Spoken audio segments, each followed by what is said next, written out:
Good morning, good afternoon, good evening, and welcome to the Bull versus Bear Trade Day webinar for Thursday, the 24th of February. Steve Miley on the call in here. So, welcome, guys. Not a happy day today. Markets are significantly impacted by a invasion now. So, we're at invasion territory now for the situation in Ukraine with Russian troops crossing the border from, and a step up in military operations. No denying that from the Russian side. Really, obviously, motives have been are very different, being played out, but very much Putin saying, they're going into as the peacekeeping force to deal with the situation, protect the sovereignty of the regions, the breakaway regions. And positions within Ukraine itself also being hit, and the Russian troops crossing borders into those regions. So certainly all very risk off and typical risk off moves in here. So yesterday when we spoke, the markets had sold off and were rebounding, but they sold off throughout the session and ended up on the close, as you can see here on the S&P 500. Although the market did try to rebound, we did have an intraday rebound. We'll look at that shortly, and held on. But to an initial rebound, markets closed the session out very weak, and then we're right on this low in here from the 24th of January back here previously yesterday, and then with the breaking news overnight through the night session in here, markets capitulating lower and losing as much as they lost yesterday again in here today. So a really significant sell-off in here on the side of the equity indices, and we'll just have a little look in here, the rebounds. So we saw that there's the sell-off in here. So we saw the rebound in here.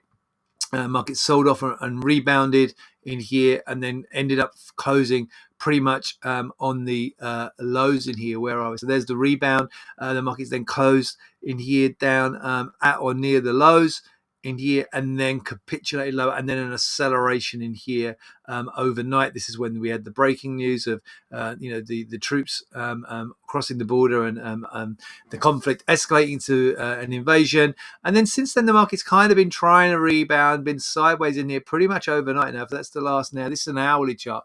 For the last 1, 2, 3, 4, 5, 6, 7, 8, 9, like 10 hours in here since late last night. Market's kind of sideways in here. But then, having had a rebound effort back lower in here already. So, that's all that's dominating news. We will take a quick look at the calendar, but I just want to start off in there. And then the no surprises in that risk off, theme in here. We look at the treasuries in here. Treasuries significantly higher in price, lower in yields, go to lower yields because of concerns, obviously. And then if we switch across, I'll just make that bigger, actually stay on that chart. So treasuries, and then obviously the NASDAQ in here getting absolutely pummeled in here and trying to have a little intraday rebound. Go step into the hourly chart. We'll come back to the charts in here, guys, but looking significantly, there's the break. So a sell-off into the close and then lower overnight, and then there's the acceleration lower in here last night when we got kind of the situation developed. Since then, tried to rebound, but kind of lackluster. We call this a dead cat bounce in the markets. Dead cat bounce because dead cats don't bounce. Okay, so far the market has tried. Remember when we saw the sell-off previously yesterday, the market sold off, and then we got the rebound, right? And the market's tried to rebound in here. However, this time the market, no rebound so far in here this morning. Well, there has been a rebound effort, but the market back lower in here and pushing down towards the lows. I think what's going to be critical today in here, and we'll come back to the charts, but I think critical is just how the cash market reacts.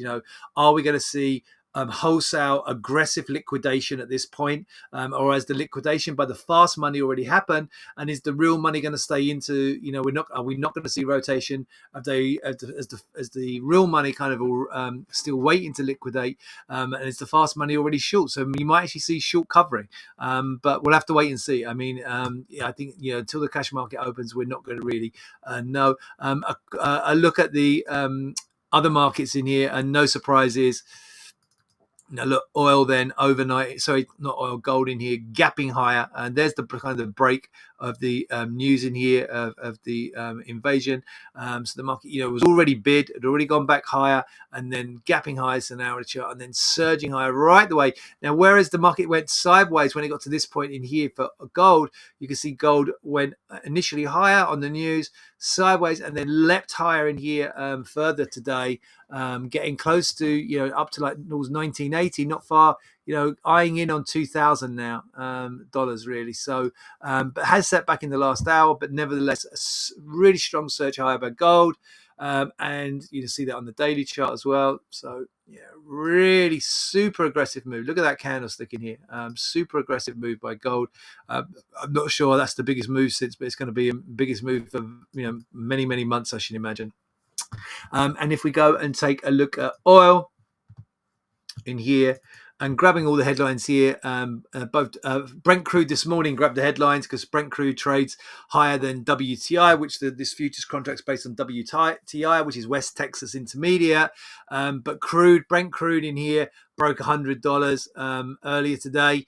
And that grabbed the headlines initially, and since then, which trades at a higher level anyway, Brent crude, than this contract, the crude oil contract, the WTI contract that we trade here. But the Brent crude broke $100 previously, and then since then, this contract WTI has joined crude in hitting that $100 target. Now, since it's hit $100, the market's then retraced. We got as high as 100 spot 54. We have retraced back lower in here, but nevertheless, you can see a surging rally. And if we go and take a look on the daily chart here, boom, we've had some pretty big moves anyway in here, but you can see dwarfing any of the previous moves. It's only this big down day that gets anywhere near, but dwarfing any previous moves in here, and that we've had in here, at least 2 to 3 times as long as most of the bars that we've seen in here during the whole rally that goes back to December.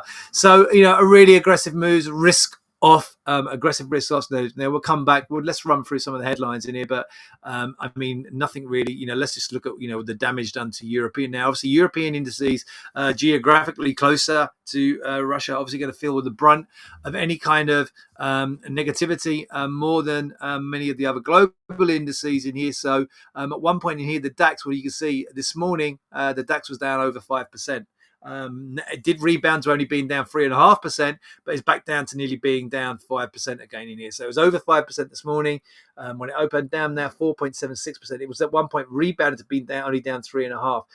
But the German index in here taking the real brunt of it. It's one of the worst performing if you look at down the list in here, the German index, because obviously German economy, and then the French as well. The French nearly down, over 4.5% down today. Sorry, guys. I'm just grabbing a quick drink there. And we took at the US equity indices. Now, US equity indices, remember, did try to rebound, but then suffered and did close down right on the lows in here yesterday. So the S&P was down nearly 2%, and the Dow Jones 1.4%. The Nasdaq, I think, over 2% in here, and then further lower this morning in here by between 1.5% and 2.5% in here. So again, these were lower in here. The Nasdaq nearly down 3%. Okay, so the Dow and the S&P down between 2.25%, 2.5%. The futures markets and the Nasdaq now down nearly 3% in here. So significantly, aggressively lower in here across the board by global equity indices. And no surprise, it's grabbing all the headlines, right? So Wall Street, this was from actually yesterday. Wall Street extends sell-off on Ukraine worries. That was but then stock sinks, oil price top $100 on Russian assault. Russian military vehicles breach the Kiev region. So now getting closer to Kiev. Gold bit highest level since 2020. Brent trades 105. And as I say, now we've had WTI breaking through to $100. Again, look, same headlines. Bloomberg, Reuters, stock slump. Oil rips past $100. Russia invades Ukraine. And then 5 things to start your day. Invasion. Russian forces attack targets across Ukraine. Full-scale invasion. Risk off. No surprise there. The Russian index down 45%. And that's obviously been selling off anybody. Ruble a record low versus the dollar. Bitcoin also getting smashed lower as well in here. Again, Bitcoin not acting as its safe haven, but at all as its safe haven, as you know, it was touted as being safe haven. It's touted as being an inflation risk, just basically following stocks. Bitcoin significantly lower as well, and all of which means the outlook for inflation just keeps getting worse, right? So crude, oil and energy are all significantly higher. That's not good, given that central banks are the process of trying to tackle inflation anyway. However, it probably means that we're not going to see maybe as aggressive interest rate hikes yet. We're still, as they look, rate change are not bailing on their tightening bets. They're still priced in 6 quarter-point hikes for the Fed and 5 by the Bank of England and 1 by the European Central Bank. So markets are still showing that. But if we go and take a look, do you remember what this was showing yesterday? We looked at this CME tool. I shared it on the site in here yesterday. It's in the forums if you go and take a look.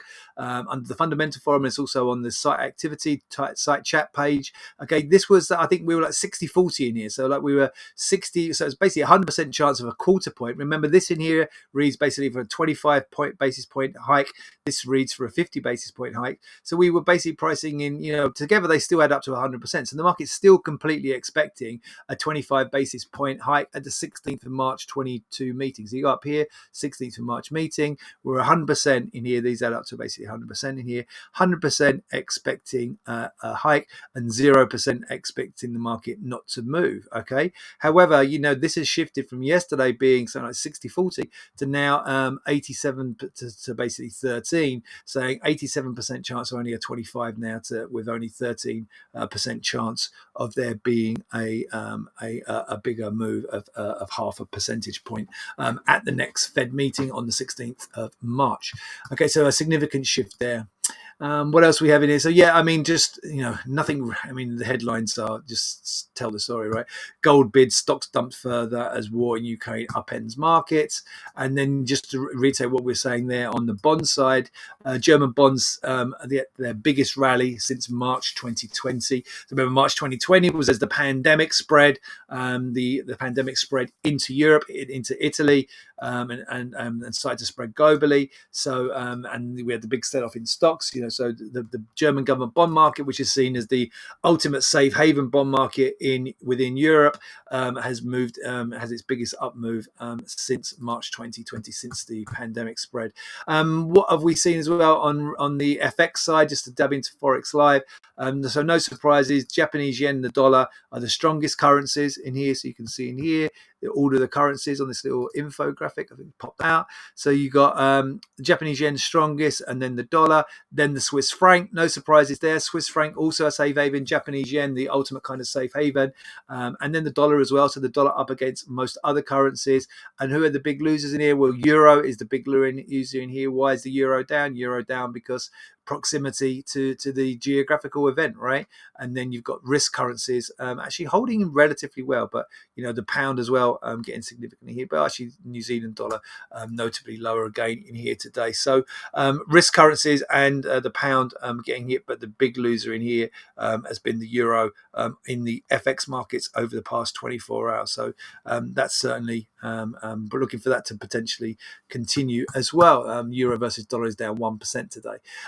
What else do we have in here? Oh, and then what's coming back? Well, at the moment, we've had I think Johnson is actually on the tapes right now. Okay, so Johnson is speaking to the UK, saying that the worst fears are now come true. Putin has launched war on the European continent, but talking about we'll do more in days ahead on providing UK with defensive weaponry. Okay, as of yet, there's been no kind of talk about any kind of military intervention from the US, from the UK, from Europe at all. But talking about having just put in a set of economic sanctions, looking for more aggressive economic sanctions in here, and so we've seen those developing, and then this is the only thing really we've seen providing Ukraine with defensive weaponry. The only thing talking about actually kind of any kind of military help. Okay, so he would say, look, we will do what we can in the days ahead on providing Ukraine with defensive weaponry. Okay, defensive weaponry, as I say, defensive weaponry meaning maybe not talking about offensive weaponry. Defensive weaponry maybe air-to-air missiles or something like that. So protection. As opposed to anything kind of offensive, and not talking about any kind of troop deployment. So not retaliatory at the moment, which I think is significant. Okay, so you have to bear that in mind, that this has escalated, but only escalated from one side, and no speak of any kind of military escalation from the side of the allies, which is, the market will probably take the positive. Sorry. A real quick nod to the calendar, or the calendar's going to get absolutely swamped by this in here. We do get some Fed members speaking. Bostic and Mester, and also Pill from the Bank of England. Could be interesting to see if they do, and Schnabel actually from the ECB. It could be interesting to see if they do come in and actually mention anything regarding their thoughts on monetary policy, how this could affect the global economy, how it could affect inflation, and their stance on maybe interest rates. So that could be interesting. We get crude oil inventory data in here. I mean, the way oil is moving, this is not going to really impact markets. So I don't think data has really been very much sidelined. And now, as to the charts, I don't want to kind of give too much of kind of views and advice in here, guys. This is where you have to be in this kind of market, right? The whole thing is about being super nimble, okay, and not getting tied to any kind of view. Now, clearly in here, the market's tried to bounce, dead cat bounce, going lower again. The path of lethal resistance is for further losses. You have to keep in mind, though, okay, keep in mind that the markets are becoming oversold on the daily charts, but that doesn't mean that for today it can't get lower. So here we are getting oversold, but we were more oversold here during the January sell-off. Okay, so can it go more oversold on the daily chart? Yes, and that doesn't, just because it's oversold, even if it gets oversold on the daily chart, doesn't mean it can't go even more oversold for one more day, right? If we look at the intraday chart, go to the hourly chart, right, we were oversold down here, but the sideways activity overnight has worked off this oversold condition. So can it go lower again today? Yes. Bear in mind though, going back to the very first page we looked at in here, these stock indices are significantly lower. These are the European indices. The DAX is nearly down 5%. Is it going to end up down 10% today? Almost certainly not. Somewhere between 5 and 8, yeah, maybe. So it could go another 3%. But at some point, these markets are going to find some value, and you're going to find value buyers coming in. And similarly in here, we've got the stock indices that were down yesterday. The S&P was down 1.84% yesterday already. It's due down another 2.25% in here on the future this morning, right? So that's 4% across the 2 days. At some point, enough is enough, and the markets will find some value and find a rebound. The question mark in here is where, okay? It's a big question mark. So it's difficult. I could only advocate, particularly the lack of rebound in here and the fact that right now the markets are back down near their lows. You'd have to say all the risk is to the downside, okay? We also have at some point through today's almost certainly going to get some kind of actual response. We will get some response from the US, from Biden, okay? So we're going to watch out for that. How escalatory could it be? Okay, so that's going to be significant. At the moment, though, it looks like there's not going to be actually an escalation, a military escalation. So if that's not the case, at some point they might find a base. However, I think you have to play from the short side. The question is, how deep can this go, right? So again, 4% down in a couple of days. How much deeper is this market going to lose ground? At some point there will be a buy opportunity. For now, for me, it looks, you're playing this from a risk-off perspective. You're short in here, and it's the same thing for the Nasdaq. Look, Nasdaq back down towards the lows. You can only expect it to go up, but at some point this will, down here maybe, and it's really hard to tell. You have to wait for the development, right? You have to be very careful with the price action. You have to pick your stop point, get the stop in and put the stop, right? Trail the stop. If you go in the money, trail the stop quite aggressively, because all of this can turn on a dime, right, guys? So we could turn and it could be flip, and we could be significantly back higher. So if you are short, watching out for that, okay? I don't want to go, there's nothing to really say on levels. We're blasted through. If you go and look at the levels wise, we'll actually need continuation charts in here, which I haven't got in here at the moment. We'll come back to that. But, we're going to, we're through the data we have here on the March contract. We'll address the continuation charts maybe on another webinar, but I'm not going to look at those right here, right now. And same with the Nasdaq, you're through all the data that we have on the March contract. And it's a similar story, if we go to the Go to oil and gold. So in here, first of all, oil, you're not going to fight this, but it's up massively on the day. We've already looked at, we haven't had a bigger move of this, so it's at least back here. And it's dwarfing that one there. So is there time for a pullback in here? But if you go to look at the 1 hour chart, we've had a pullback. Is this now the buy opportunity? We're having had the pullback. You'd even step in now to maybe like a 15-minute chart. Is that the setback? And now we're stabilizing. Now do you buy the next swing higher, right? Is that enough of a setback? Is oil about to go again? Okay, so you're looking at that. Have we got the opportunity to buy right now? And same with gold. We go look at the daily. Boom! It's a massive, massive move, right? It's hard to step in to buy this with gold up that much on the day, right? But the market's already had the dip. Look, it's dipped and it's rebounded. Okay, look at that really strong here on the 1 hour chart. That really strong candlestick. Okay, downside rejection in here. Now, if it breaks the low, that looks negative again, and it looks like it's tumbled. But at the moment, with that dip and a rebound, and again, if I step into like a 15-minute chart. Here, look, it looks like it's turned, and look, that was the opportunity to now to buy for the next swing higher. So I think you have to play this from right now. You have to play this from a risk-off scenario. So you're buying gold, buying oil, and you are selling stocks in here, buying the bond market if you're trading the bonds. However, be really careful in here, running those stops. If you get into profit, trail the stop. Maybe come out of if you're whichever way you are. If you've got a risk-off position on, and you're in the money, maybe take it off, you reevaluate, go back in. You can keep re-entering the trade, take it off, re-enter the trade, because what you don't want in here, guys, is to be caught and the market starts to quickly turn, and it could easily quickly turn. I'm going to say particularly the equity market starts to find some value. If value buyers come in, if the real money may not liquidate today, the real money may have liquidated. By real money, by the way, guys, real money is is like real investments. Okay, so long-term players, let's just pick a name, BlackRock, right? Someone like BlackRock who have got long-term portfolios, maybe start to liquidate those portfolios. But some of that would have already done. A lot of that would have been done. Obviously, not all of it. They've still got long positions in a lot of these, say, equities, right? But they may have already rotated as well, rotated out of the growth stocks. They may have already rotated into more defensive stocks. So moving out of something like Apple, or they're moving into utility, which is more what we call a defensive stock. Okay, so you may have already seen that rotation happen. However, if that's happened, so the real money may be already out. The fast money is almost certainly short already. So fast money is things like hedge funds, right? And trade CTAs, commodity trading accounts, short-term players in the market. Okay, so that fast money is probably short already. All right, it's already probably been short for the last few days, maybe even for the last week or two. It may have been short all the way back from January when we saw the previous sell-off. So the fast money is probably already short. Now, fast money may decide, well, that's enough, right? We've got all the bad news in the market. How much worse is it going to get? The tanks have rolled across the border. The allies are probably not going to retaliate. So the bad news is already all built into the market. The tanks have rolled across the borders. The last straw is going to be maybe if they roll into Kiev, right? So if Kiev gets taken, that's obviously going to be, but that could be the last thing, right? That could be the last thing. If we get kind of Kiev goes, then that could be the buy opportunity. Might not happen today. That might not happen for days yet, but maybe, or they may stop and not go roll through to Kiev, right? So we have to wait and see. But bear in mind there will be some short covering. So shorts in the market, the fast money shorts might start covering, and that could see a rebound. The value buyers then come in and see value in certain stocks and stop buy those stocks, longer term value in stocks, and you could see a rebound. So be careful is what I'm trying to say. I'm not saying buy it. I'm saying be careful for watch those markets turn. And if the equity markets start to turn, then you could see oil turn and gold turn and bonds turn as well. Okay. All right, guys. Kind of a bit excited here. There's a lot going on. Be careful out there.